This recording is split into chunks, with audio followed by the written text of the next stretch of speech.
প্রিয় দর্শক বন্ধুরা, এই মুহূর্তের জন্য আপার প্রাইমারি থেকে আজকের বিরাট বড় ব্রেকিং আপডেট। গরমের ছুটি কার্যত আগত কোর্টে, কিন্তু এই গরমের ছুটির আগেই কি কোর্টে ম্যাট কেসের মুক্তি ঘটবে? কিছু চাঞ্চল্যকর ব্রেকিং আপডেট তথ্য কিন্তু উঠে আসছে এই ভিডিওর মধ্যে। তাই সিরিয়াস টপিকটির উপরে আর্জেন্ট বেসিসে আর্জেন্ট এই ভিডিওটি কিন্তু ক্রিয়েট করতেই হচ্ছে। আপনাদেরকে ধৈর্য ধরে এই ভিডিওটি কিন্তু সম্পূর্ণ শেষ পর্যন্ত ওয়াচ করতেই হবে। ভিডিওটিকে সম্পূর্ণ শেষ পর্যন্ত দেখে নেওয়ার জন্য তাই অনুরোধ করব। চ্যানেলটিকে যে সমস্ত বন্ধুরা এখনও পর্যন্ত সাবস্ক্রাইব করেননি, গুরুত্বপূর্ণ আপডেটগুলি পাওয়ার জন্য চ্যানেলটিকে সাবস্ক্রাইব করে নিয়ে সঙ্গে থাকবেন। চলুন আমরা একদম কথা না বাড়িয়ে মূল আলোচনার মধ্যে প্রবেশ করে যাই এবং সেখান থেকে যাবতীয় তথ্যগুলো জেনে নেওয়ার চেষ্টা করি। বর্তমানে একটি বড় ইস্যু বা ফ্যাক্টর হয়ে দাঁড়াচ্ছে এই ম্যাট কেস, মহানির্ধারক মামলা, যার সঙ্গে একাধিক সেন্সিটিভ বিষয় জড়িত এবং অত্যন্ত বেশি সময় দিয়ে মামলাটা কিন্তু শুনতে হচ্ছে যখন হিয়ারিং পড়ছে সম্মানীয় বিচক্ষণ দুই বিচারপতিদেরকে ডিভিশন বেঞ্চে। অবশ্যই মামলার গুরুত্ব রয়েছে, তাই এতদিন ধরে কিন্তু চলছে। এই মামলার সঙ্গে কয়েক হাজার হাজার প্রার্থীর জীবন জীবিকা, ভাত ভিত ভবিষ্যৎ কিন্তু জড়িত রয়েছে এই ম্যাট কেসটি অত্যন্ত বিরাট বড় একটা টার্নিং পয়েন্ট আপার প্রাইমারির ক্ষেত্রে এবং নিয়োগের ক্ষেত্রে, জয়েনিংয়ের ক্ষেত্রে। কিন্তু দেখা যাচ্ছে যে মহামান্য কলকাতা হাইকোর্টে গরমের ছুটি কিন্তু আগত একটু একটু করে। আজকে নয় করে মাসের মাঝামাঝি সময় সেকেন্ড ফেজে আমরা চলে এসেছি, একেবারে মে মাসের 15 তারিখ বুধবার দিন। স্ট্যাটাস কিন্তু অত্যন্ত বড় এবং দারুণ ভালো কিন্তু পাওয়া যাচ্ছে। আগামী 21 তারিখের দিকে, 21শে মে, বন্ধুরা হ্যাঁ ঠিকই শুনেছেন, 21 তারিখের দিকে ভালো বড় সড়ো খবর উঠে আসতে পারে, সেরকম একটা সম্ভাবনার জায়গা তৈরি হচ্ছে সামাজিক গণমাধ্যম এবং বিভিন্ন অসমর্থিত সোর্স থেকে এবং বিশেষ সূত্র মারফত। এই খবরগুলি কিন্তু আপনাদের মাঝখানে প্রোভাইড করবার চেষ্টা করছি যে 21 তারিখের আশেপাশে একটা ভালো খবর উঠে আসতে পারে। তবে মনে রাখতে হবে যে সর্বোচ্চ ন্যায়ালয় সুপ্রিম কোর্টেও যেরকম গরমের ছুটি থাকছে, তেমনি মহামান্য কলকাতা হাইকোর্টেও কিন্তু গরমের ছুটি থাকছে। এর ডিউরেশন কিন্তু খুব একটা যে নেহাত কম তা কিন্তু নয়। ভালো সময়সীমা পর্যন্ত মহামান্য কোর্টে কিন্তু, সম্মানীয় কোর্টে বা উচ্চ আদালতে কিন্তু এই ছুটি থাকছে। সেক্ষেত্রে এই ছুটি মেটার আগেই কিংবা ছুটি যে পড়ছে তার পরে কবে ম্যাট কেসের মুক্তি ঘটবে? অনেকে চাইছেন যে গরমের ছুটি পড়বার আগেই ম্যাট কেসটার মুক্তি হয়ে যাক, কারণ এটা চাওয়াটাই স্বাভাবিক যারা জয়েনিংয়ের অপেক্ষায় রয়েছেন, কার্যত যারা সেকেন্ড কাউন্সেলিংয়ের অপেক্ষায় রয়েছেন। কারণ 21শে মে একটি ডেট কিন্তু আমরা লক্ষ্য করতে পারছি ফিক্সড সংক্রান্ত বিষয়। তাই আপনাদেরকে কয়েকদিন পূর্বে বিগত কয়েকটা ভিডিও দিয়ে কিন্তু বারংবার জানিয়েছি যে মে মাসে একটা বা দুটো হিয়ারিং কিন্তু অত্যন্ত প্রয়োজন। কারণ গরমের ছুটি পড়ার আগেই যদি এই মামলার ক্ষেত্রে, অর্থাৎ নির্ধারক মামলা ম্যাট কেসের ক্ষেত্রে একটা বা দুটো হিয়ারিং হয়ে যায় বা ধারাবাহিক কয়েকটি হিয়ারিং হতে থাকে, তবে কিন্তু অনেকটা কনক্লুশনের জায়গা বের করে নিতে পারে ম্যাট কেস। অবশ্যই সম্মানীয় বিচক্ষণ বিচারপতির অবজারভেশন এবং যে পর্যবেক্ষণ সেটাও কিন্তু নির্ভর করছে, এবং মহামান্য কোর্টের যে অবজারভেশন সবটাই কিন্তু নির্ভর করছে। কিন্তু সেদিক থেকে হিয়ারিং যদি ধারাবাহিক হতে থাকে মে মাস জুড়ে এবং শেষের দিক থেকে 21 তারিখ থেকে যে শিডিউলটা পড়ছে সেরকম একটা সম্ভাবনার খবর আমরা পাচ্ছি, তাহলে কিন্তু কিছু টার্নিং পয়েন্ট বা মোড় ঘোরার একটা সম্ভাবনার জায়গা থাকবে। কিন্তু তারপরে পরেই মাথা রাখতে হবে যে গরমের ছুটি কার্যত আগত।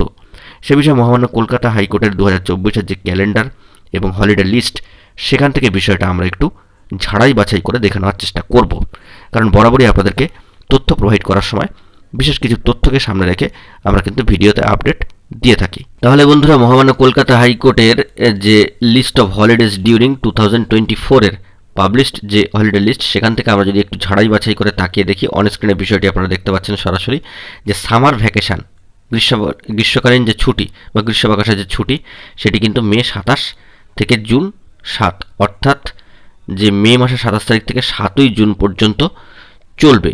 নেহাত সংখ্যাটা কিন্তু কম নয়, বা দিনের যে ডিউরেশনটা বা গ্যাপটা বা ছুটিটা, আবার অনেক ক্ষেত্রে ছুটিটা কম বলে মনে হচ্ছে না, কারণ চাকরি প্রার্থীদের কাছে এই সময়টা কিন্তু মহামূল্যবান সময়।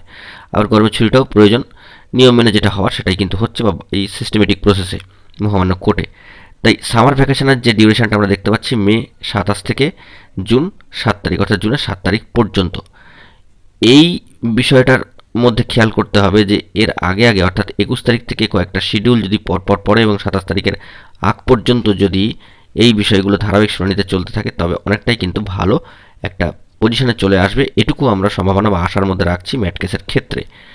যদি এই ডিউরেশনের মধ্যে পড়ে যায় তো সেক্ষেত্রে আবারও গরমের ছুটি যে চলছে বা চলবে বা আসছে, সেটা মেটবার পরেই কিন্তু আবার কেস হিয়ারিং শুরু হবে। সেই কারণেই আমরা দেখতে পাচ্ছি যে 2016 আপার প্রাইমারির মতো ঠিক 2012 আপার মামলা কিন্তু কার্যত ছুটির পরেই পড়ে যাচ্ছে। এই বিষয়গুলোকে আমাদেরকে খেয়াল করতে হবে। সেক্ষেত্রে ম্যাট কেসটাও কিন্তু আবারও একটা দীর্ঘসূত্রিতা বা একটা বড় টাইম ডিউরেশন অতিক্রম করলে চাকরি প্রার্থীরা কার্যত এমনিতেই হতাশ হয়ে রয়েছেন, সেক্ষেত্রে তাদের আরও কিছুটা সময় কিন্তু কিল হয়ে যাবে। সেক্ষেত্রে এটা কিছু করার নেই, বাই সিস্টেমেটিক প্রসেসে এটা চলবে। তবে অনেকেই চাইছেন যে ম্যাট কেসের মুক্তি কি গরমের ছুটির আগেই, কোর্টে যে গরমের ছুটি পড়ছে তার আগে কি ঘটবে, কার্যত এটি বলা অসম্ভব।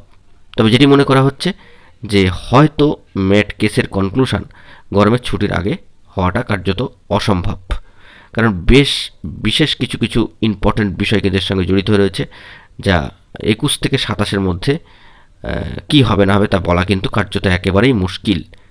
আমরা ধরে রাখবো মুক্তি ঘটে যাক গরমের ছুটির আগে আগেই, কিন্তু সেটা হওয়া কার্যত একটা অসম্ভব বা মুশকিলের মতোই বলে মনে হচ্ছে, কারণ অন্যরকম কিছু হয়ে গেলে এর সঙ্গে কিন্তু কয়েক হাজার হাজার চাকরি প্রার্থীর জীবন জীবিকা ভাত ভবিষ্যৎ জড়িয়ে রয়েছে, যা বারংবার বলছি। তাই সম্মানীয় বিচক্ষণ বিচারপতির যে এজলাস, সেখানে এই মামলা কিন্তু দীর্ঘ সময় ধরে হিয়ারিং চলে, কারণ সমস্ত বিষয়ে কিন্তু সম্মানীয় বিচক্ষণ বিচারপতিরা যথেষ্ট গুরুত্ব মনোযোগ দিয়ে কিন্তু অবজার্ভ করেন এবং জিনিসগুলো কিন্তু লিপিবদ্ধ করেন।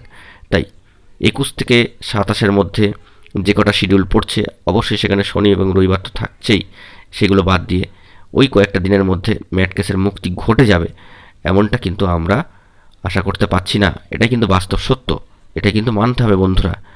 তবে ভালো দিক যে শয় সে রয়, এরকম একটা আমরা প্রবাদ বাক্য ছোটোবেলা থেকে শুনে এসেছি।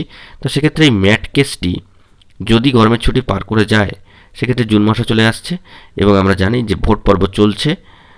জুন মাসের প্রথম দিনটি পার হলেই কিন্তু ভোট পর্ব মিটে যাচ্ছে, তারপরে ইলেকশন কাউন্টিং, তারপরে ঘোষণা ইত্যাদি ইত্যাদি নানা ধরনের কাজকর্ম থাকছে। সেক্ষেত্রে এই অনগোয়িং প্রসেসের ক্ষেত্রে আর কোনো ধরনের সমস্যার জায়গা নেই। তাই গরমের ছুটি কোর্টে থেকে উঠলেই বা গরমের ছুটি শেষ হলেই কোর্টে তার পরবর্তী ক্ষেত্রে যদি মামলা চলে যায় এবং হিয়ারিং পড়ে, তারপরে কিন্তু মামলার ক্ষেত্রে যে রায় আসার জায়গাটা আরও প্রশস্ত হয়ে যাবে। তবে দরকার, যেটা বারংবার বলছি, যে ম্যাট কেসের ক্ষেত্রে আগামী 21 তারিখে ফিক্সড যে বিষয়টি শোনা যাচ্ছে বা লক্ষ্য করা যাচ্ছে, বা আমরা যে খবরটা প্রোভাইড করছি, অনেকে সেই খবরটা প্রোভাইড করছেন এর পাশাপাশি। তাই 21 তারিখ থেকে 27-এর মধ্যে যদি ধারাবাহিক টানা কয়েকটা দিন হিয়ারিং হয়, তবে অনেকটাই কিন্তু এর গতি প্রকৃতি বুঝে নেওয়া যাবে ম্যাট কেসের ক্ষেত্রে। গুরুত্বপূর্ণ তথ্যটি আপনাদের মাঝখানে এই মুহূর্তে দাঁড়িয়ে তাই তুলে ধরার প্রয়োজন মনে করলাম। অনেকেই কিন্তু এই বিষয়ে জানতে চাইছেন যে ম্যাট কেসের মুক্তি গরমের ছুটির আগে হবে নাকি হবে না, কার্যত এই বিষয়ে বলা অসম্ভব। তবে যেটা মনে করা হচ্ছে, গরমের ছুটির আগে ম্যাট কেসের মুক্তি হওয়াটা কার্যত অসম্ভব বলেই কিন্তু মনে করা হচ্ছে।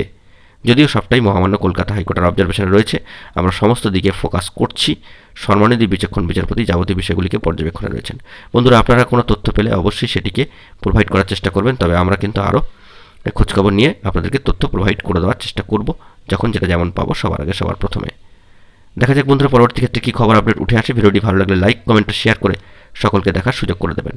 বন্ধুরা, এখন এই পর্যন্ত গুরুত্বপূর্ণ আপডেটগুলি পাওয়ার জন্য চ্যানেলটিকে এখনই সাবস্ক্রাইব করে নিয়ে সঙ্গে থাকবেন। ধন্যবাদ।